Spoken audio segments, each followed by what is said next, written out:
하나님 말씀 위해서 다시 한번 기도합니다. 자비로우신 주님, 오늘의 말씀 축복하여 주시옵소서. 예수님께서 생명의 떡이라고 말씀하셨던 그 은혜가 우리의 심령 속에, 우리의 삶 속에 적용되기를 원합니다. 함께 하시길 원하옵고 감사드리며 예수님의 이름으로 기도드리옵나이다. 오늘 하나님께서 저와 여러분에게 주시는 말씀은 요한복음 6장 45절에서 51절의 말씀입니다. 제목은 내가 곧 생명의 떡이니라. 내가 곧 생명의 떡이니라. 여러분 한번 함께 합니다. 시작. 내가 곧 생명의 떡이니라. 보통 교회에서 설교를 하면은 3일도 지나지 않아서 본문과 제목마저도 생각 안 나는 분들이 많이 있어요. 근데 내가 곧 생명의 떡이라고 하는 이 말씀, 이 제목을 붙들고 일주일 승리하시기를 바랍니다.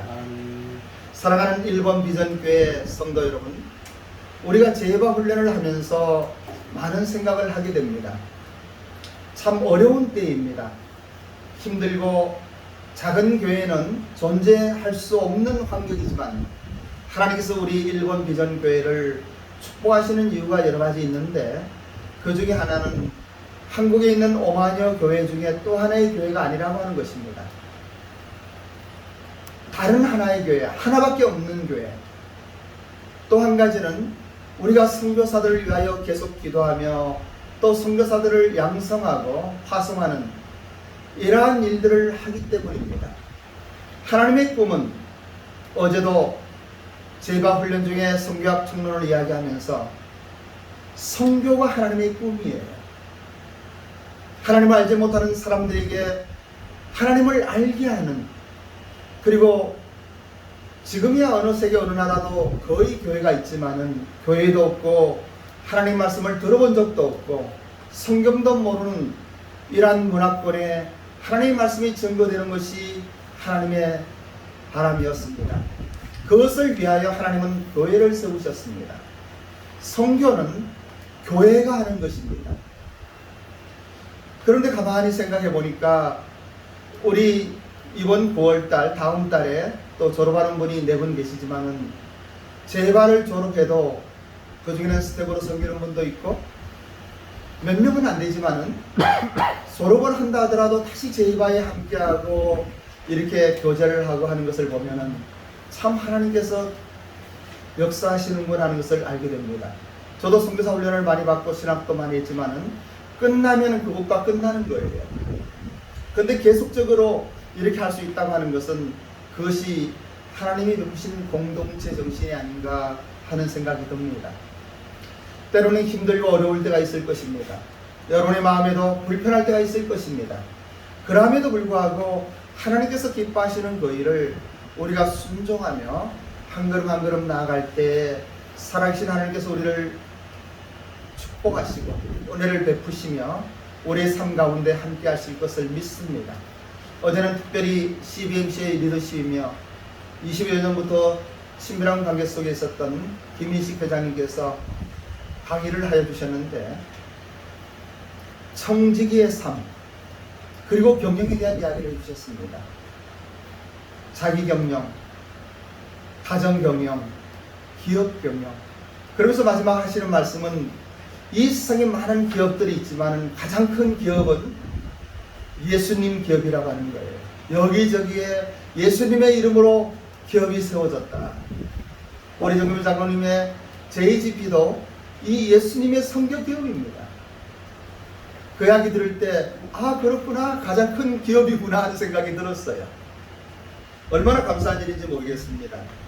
이 요한복음 6장은 지금 요한복음으로 계속 하나님의 말씀을 전하고 있는데, 오병이어의 사건을 통하여 하나님께서 예수님은 이 땅에 보내신 독생자 그리고 하나님의 어린 양이라고 하는 것을 선포하는 과정입니다.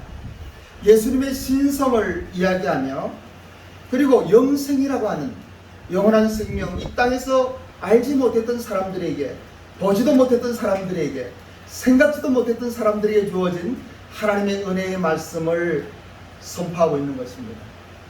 저는 이러한 하나님의 말씀을 대언하기를 원합니다. 하나님께서 말씀하시기를 원합니다. 사랑하는 일본 비전교회 성도 여러분, 여러분들도 참 생명의 떡이며 영생의 떡이신 우리 주 예수 그리스도를 인격적으로 만나시기를 원합니다. 그 예수님을 참으로 알기를 원합니다. 기독교 안에 있는 것이 아니에요. 그리스도교 안에 있는 것이 아니에요. 종교가 아니에요.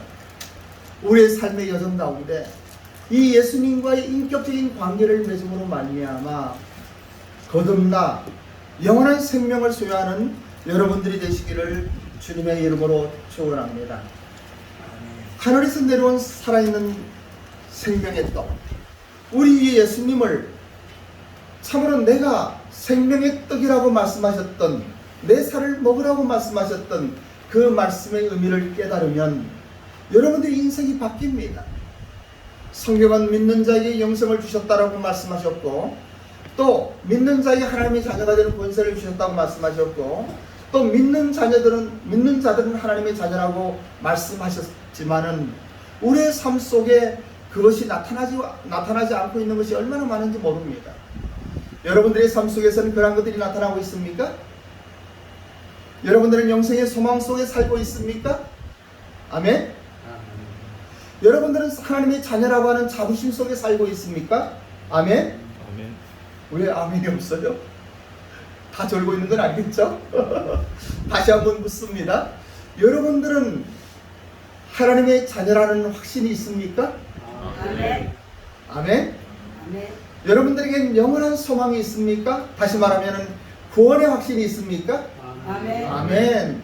예수님을 믿으면 구원의 확신이 저절로 오는 거예요. 하는 거 아니에요. 그냥 주어지는 것이에요.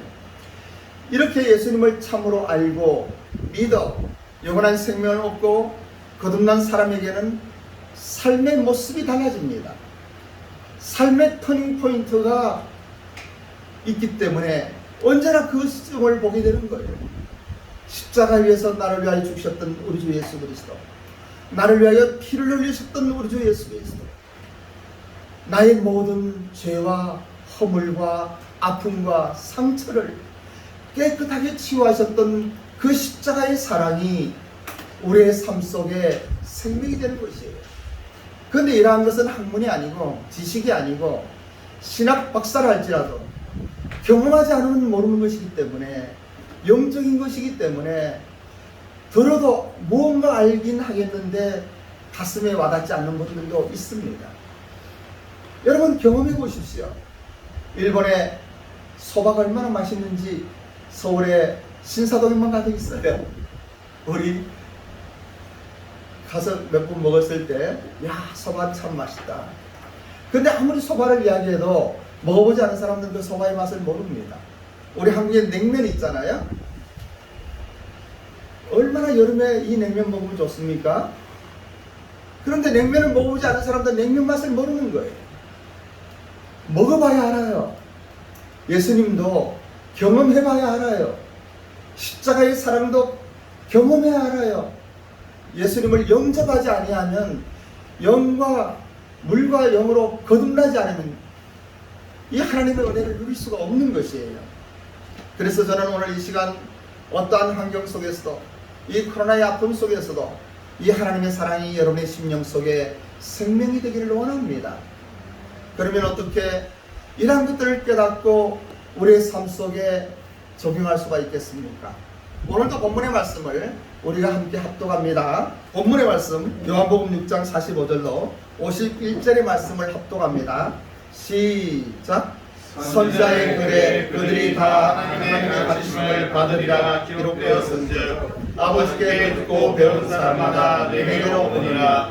이는 아버지를 본 자가 있다는 것이 아니라 오직 하나님께서 혼자만 아버지를 보았느니라. 진실로 진실로 너희에게 이르노니 믿는 자는 영생을 가졌느니 내가 곧 생명의 떡이니라. 너희의 조상들은 광야에서 만나를 먹어서 죽었거니와 이는 하늘에서 내려오는 떡이니 사람으로 하여금 먹고 죽지 아니하게 하는 것이니라.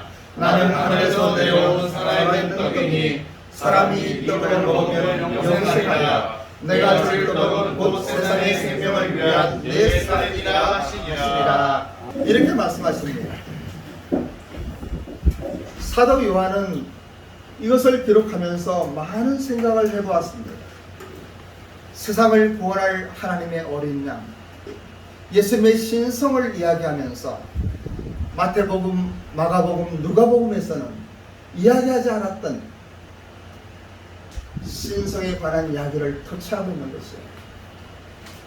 제가 며칠 전에 우연히 제가 어느 책을 보면서 이렇게 메모한 것을 보았습니다. 이런 글인데, 세계에서 읽히지 않는 부수가 가장 많은 책이 성서라는 말을 가끔 듣곤 한다.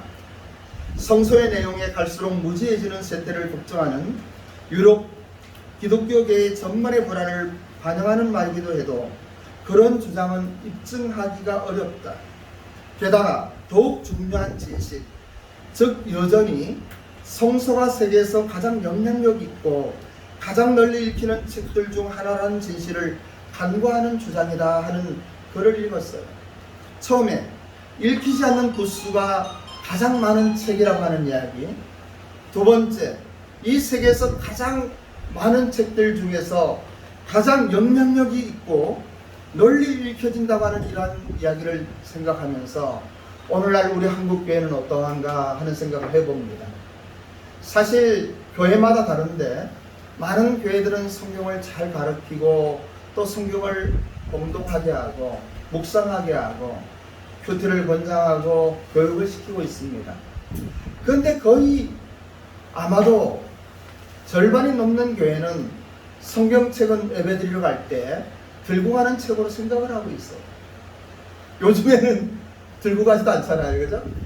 핸드폰에 있어요.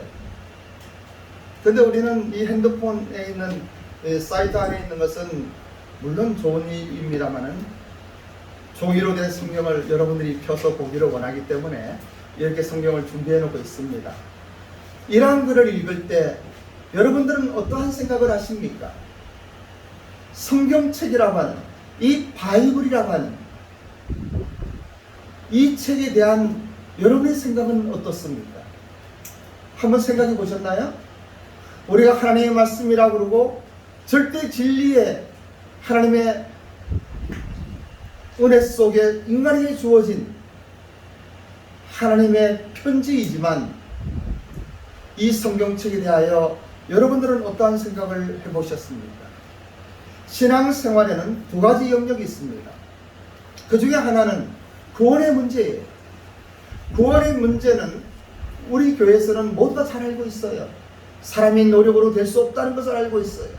우리가 아무리 똑똑하다 하더라도 성경 66권을 외운다 하더라도 예배당을 지어주는 헌신을 한다 하더라도 어떤 봉사를 한다 하더라도 어떠한 수고를 하고 땀을 흘리고 피를 흘린다 하더라도 우리의 노력으로 얻어질 수 없는 것이라는 것을 알 수 있어요.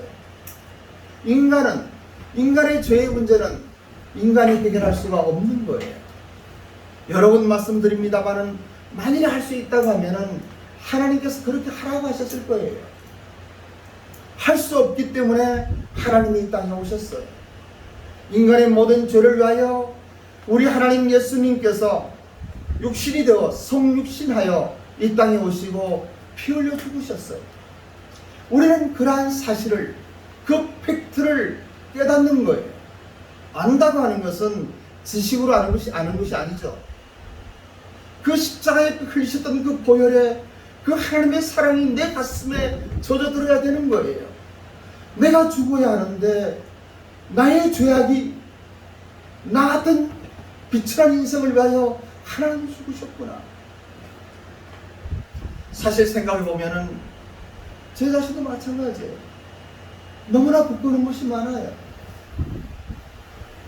그런데 이 앞에서 담대히 하나님의 말씀을 대언할 수 있는 것은 그 십자가의 보혈의 능력 때문이에요. 그 예수님의 사랑 때문이에요. 나의 모든 허물을 덮으셨던 예수 그리스도의 뜨거운 피가 제 심령 속에 생명이 된 것이에요. 그래서 제 이야기를 하는 게 아니에요. 이 예수님의 사랑의 메시지를 대언하는 거예요. 그래서 예수님은 우리에게 믿으라 말씀하셔요. 생명이 떡인 나를 내 살을 먹으라 말씀하셔요. 구원은 오직 믿음으로 되는 것입니다. 그리고 다른 한 가지가 있는데, 그러면 그렇게 구원받은 성도가, 하나님의 사람들이 어떻게 살아야 하는가 하는 거예요. 우리의 삶의 태도에서, 어제도 성교학 청문회에서 이야기하고 때가 되면 수시로 말씀을 드립니다마는, 이 세상의 사람들은 여러분들이 전도해서 예수님 믿지 않습니다. 여러분들이 예수님 믿으라고 해서 예수님 믿는 것이 아니에요. 여러분의 입술에서 나오는 어떤 말에, 어떤 이 궤변에, 아니면 어떤 거룩한 어떤 형식에 사람들이 감동하지 않아요. 우리의 삶의 모습을 보고 하나님을 믿는 사람들이 어떻게 살아가는지, 그 삶의 모습 속에 세상 사람들은 하나님의 사랑을 느끼는 거예요. 억울해도 참고,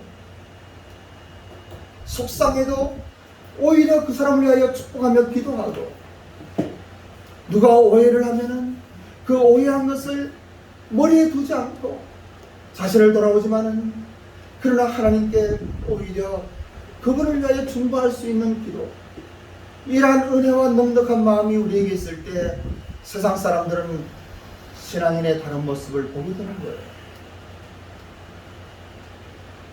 우리는 분명히 알아야만 됩니다. 47절과 48절의 말씀을 보십시오. 진실로 진실로 너희에게 이르노니 믿는 자는 영생을 가졌나니 내가 곧 생명의 떡이니라. 여기에서는요, 이미 우리에게 영생이 있음을 선포하고 있는 것이에요. 영생을 권면하거나 영생을 선택하라고, 또 영생을 얻으라고 요구하는 것이 아닙니다. 믿는 자는 영생을 가졌나니, 다른 말로 하면은 믿는 자는 구원을 받았나니, 다른 말로 하면은 믿는 자는 하나님의 자녀가 되었나니, 다른 말로 하면은 믿는 자는 하나님의 사람이니 하는 것이에요. 내가 곧 생명의 떡이라. 그러한 자들은 나를 먹으라 하는 이야기예요. 세상의 생명을 위한 내 살을 먹으라고 이야기하는 거예요. 잘 보십시오.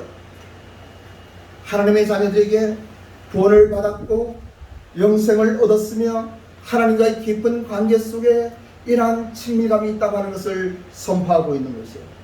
내가 곧 생명의 떡이라고 말씀하신 예수님의 그 영생의 의미 속에 가지고 있는 풍성한 것들, 떡은요 풍성하게 하는 것들의 하나의 징표인 거예요. 만나가 그렇고 오병이의 사건도 그래요. 떡 5덩어리와 물고기 2마리요. 남자들만 5,000명이 넘는 사람들이 먹고 배부르고 기뻐했던 그것들을 이야기하는 것이에요.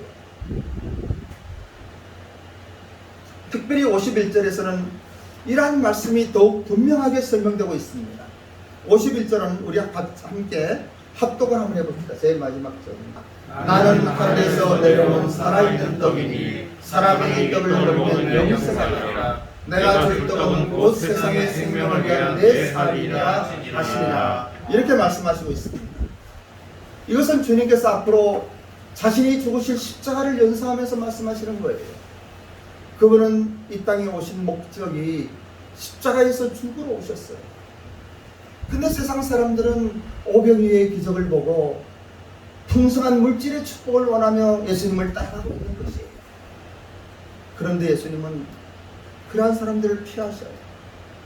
예수님 자신은 이 생명의 떡임을 강조하시면서 조상들이 광야에서 먹던 떡과는 다르다는 이야기를 하시는 거예요. 이러한 말씀은 사실 우리와 같은 이방인들, 유대인이 아닌 우리 같은 사람들은 그렇게 크게 충격적으로 다가오지 않습니다. 하지만 구약 성경을 먹고 살았던 유대인들에게는 엄청난 충격으로 다가오는 거예요. 그들이 소망했던, 그리고 대망했던 메시아관이 완전히 바뀌는 것이에요. 로마의 식민지하에서 힘들고 고통스러운 이 삶을 구원할 메시아를 기다렸는데 예수님은 다른 말씀하시는 거예요. 엄청난 충격이 그들에게 있는 것이에요. 여러분, 유대인들의 그 대망론, 메시아 대망론이라고 하는 것을 여러분 생각해 보면 참 좋아요. 이것은요, 지금 우리가 정치가 혼돈하고 어려울 때 정말 통일할 수 있는 대통령을 사모하는 우리의 마음, 이런 것들이 얼마나 큰 것입니까? 정말 하나님을 두려워하고 백성을 사랑하며 이 나라와 이 민족을 새롭게 하고 자유민주적인 그리고 복음의 통일을 할 수 있는 대통령이 온다 그러면은 하는 소망을 가지고 있어요. 근데 누구를 보더라도 그런 사람은 보이지 않아요. 함에도 불구하고 우리는 안보만이라도 제대로 지켜주는 대통령이 있으면 좋겠다는 생각도 하게 돼요. 그리고 인권을 중시하는 대통령이 있고 국민을 사랑하고 정말 국민들을 위한 대통령이 나기를 바라요. 그런데 이러한 것들과 유대인들이 바라는 구세주, 그 대망론은 전혀 다른 것이에요. 그 사람들은 삶 속에 젖어 있는 생각들이에요. 왜냐하면 구약의 모든 성경을 알고 있기 때문에 오실 그 메시아를 기다렸어요. 근데 예수님이 오셨는데, 세례 요한이 왔는데 자기들이 기대하던 사람은 아니에요. 세례 요한이 회개하라, 천국이 가깝다고 외쳤을 때 많은 사람들이 모였습니다. 예수님께서 회개하라, 천국이 가깝다고 말씀하실 때 많은 사람들이 모였습니다. 물고기 5덩어리와 물고기 2마리와 물고기 2마리죠, 그죠? 떡 5덩어리가 먼저죠, 그죠? 5병2여니까 그 많은 사람들을 먹일 때 드디어 오셨구나. 그리고 가버나움까지 달려온 거예요. 우리는 이러한 것들을 보면서 왜 예수님이 광야에 만나를 이야기하시는지 조금 생각해 볼 필요가 있습니다. 조상들이 먹고도 죽은 광야의 만나와 비교하면서 왜 자신을 생명의 떡이라고 말씀하시는가? 이스라엘 백성은 애굽의 종살이에서 훈련하면서 이 자유를 기뻐하며 마음껏 그 환희와 기쁨을 외쳤습니다. 특히 홍해를 마른 땅과 같이 건널 때에는 가슴으로부터 터져나오는 이 감격을 주체할 수 없어서 여호와 하나님을 전쟁에 능하신 용사요 전능하신 구원자를 높이며 하나님의 영광을 소리치면서 찬송했습니다. 그러나 광야에 들어서자 당장에 부딪힌 난관이 있었습니다. 그것은 양식의 문제였습니다. 삶의 기본적인 문제에 부딪힐 때에 그들은 바로 구원의 하나님을 잊어버렸습니다. 오히려 배불리 먹던 노예 시절을 그리워하면서 하나님을 원망하기 시작했습니다. 단 하나의 이유, 지금 당장 배고프다는 것. 여러분들은 어떻습니까? 코로나로 어렵고 여러 가지 상황이 힘드니까 이 구원의 하나님을 잊어버릴 수가 있습니까? 당장에 내 코가 숫자라고 우리의 신앙을 저버릴 수가 있겠습니까? 코로나의 사태로 비대면 예배를 하고 교회 나가지 않아도 뭐 괜찮은 듯한 이러한 상황 속에 여러분들은 이 상황에 여러분들의 신앙을 합리화시킬 수 있겠습니까? 적어도 우리 일본 미션교회는 그러한 분들은 안 계셔요. 그런데 그들은 그렇게 했습니다. 먹을 것이 없고 마실 물이 없는 상황에서는 오히려 노예로 퍽퍽한 정말 버릇 같은 음식일지라도 배불리 먹었던 것이 더 좋았다는 것이에요. 이스라엘 백성을 해방시켜 주신 하나님을 원망하고 불평하면서 지도자인 모세에게 대들었습니다. 자신들의 육체의 문제를 끌어놓고 목이 마르다고 원망했습니다. 종살에서 그 속박에서 풀어줬던 하나님의 은혜에 감사하는 마음은 전혀 없었습니다. 사실은 그렇게 구원하신 것은 적과 꿀이 흐르는 약속의 땅 가나안으로 그들을 인도하기 위함인데 그 자손들과 함께 최고의 삶을 살 수 있도록 하나님께서 베푼 은혜임에도 불구하고 당장 눈앞에 있는 어떤 어려움으로 그들은 그 하나님을 불평했던 것입니다. 약속의 땅에 대한 환상이나 기대경 같은 것은 심중에도 없었습니다. 그냥 지금 당장 죽겠다고 하는 것이에요. 그래서 하나님께서는 그러한 사람마저, 그러한 원망마저, 그러한 불평마저도 은혜를 베푸셔서 만나를 주시고 메추라기를 주시고 또 반석을 쳐서 물을 내어주십니다. 사랑하는 1번 비전교회 성도요, 우리의 삶 속에서도 그렇지 않습니까? 때로는 불평하고 원망할 때, 어린아이와 같이 투정할 때 하나님은 그 기도를 응답해 주시는 거예요. 그런데 우리 1번 비전교회 성도님들은 성숙한 분들이시니까 그러지 않았으면 좋겠습니다. 여러분들은 그러한 고난 속에 임하는 하나님의 은혜를 느끼는 성숙한 분들이 되었으면 좋겠습니다. 제가 성경 말씀 하나를 함께 합독하기를 원합니다. 신명기서 8장 2절로 3절의 말씀입니다. 자, 봉독합니다. 2절과 3절입니다. 시작. 내 하나님 여호와께서 내가 강력한 길을 이는 너를 맞추시며 너를 시험하사 내 마음이 어떠한지 그 명령을 지키는지 지키지 아니하는지 알게 하시니라. 너를 낮추시며 또 너를 알지 못하면 내 조상들도 알지 못하고 만나를 내게 물으시겠소. 사람이 떡으로만 사는 것이 아니요 여호와의 입에서 나오는 모든 말씀으로 사는 줄을 내게 알게 하려 하심이니라. 아멘. 잘 보십시오. 내 하나님 여호와께서 유대인들은 이 말씀을 들을 때에 엄청난 충격으로 다가옵니다. 40년 동안에 광야길을 걷게 하신 것을 기억하여 어쩌면 여러분들의 삶 속에 지금 이러한 광야의 길을 걷고 있는지도 모르겠습니다. 어쩌면 여러분의 삶 속에 참으로 우리의 마음이 낮아지고 또 줄이게 하시고 그러한 환경 속에 있는지도 모르겠습니다. 함에도 불구하고 이 신명기 8절의 말씀은 사람이 떡으로만 사는 것이 아니요 여호와의 입으로 나오는 모든 말씀으로 사는 줄을 내게 알게 하였습니다. 하나님의 말씀을 먹으면요 우리의 환경이 달라집니다. 하나님의 말씀을 아멘으로 받아들이면요 우리 예수님 구원하신 그 예수님의 십자가의 보혈의 능력을 깨달으면요 그 예수님을 생각만 해도요 여러분의 환경이 달라지는 것이에요. 세상의 모든 권세와 세상의 어떤 핍박과 환난 가운데서 나사렛 예수의 이름으로 명할 때 어떠한 어둠의 세력도 떠나가게 되어 있는 거예요. 나사렛 예수의 이름만 불러도 여러분의 영적인 기류가 달라지는 거예요. 나사렛 예수의 이름을 가슴에 품으면요 여러분의 삶의 태도가 달라지는 거예요.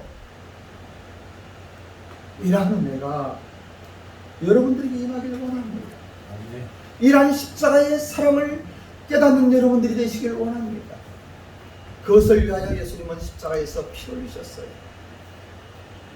우리를 위하여 죽으셨다고 하는 것은 간단하게 하는 이야기가 아니에요. 여러분은 하나님을 위해서 죽어본 적 있습니까? 사도 바울은 날마다 죽노라고 이야기했는데 죽는다고 하는 것은 여러분 진짜 생명을 끊는 것이 아니고 죽었다라고 생각하는 거예요. 누가 여러분 아주 기분 나쁜 사람을 만났어요. 막 짜증이 나요. 그런데 내가 죽었다 생각하고 죽은 사람은요 감각이 없는 거잖아요. 부활 생명으로 이야기해 보셔요.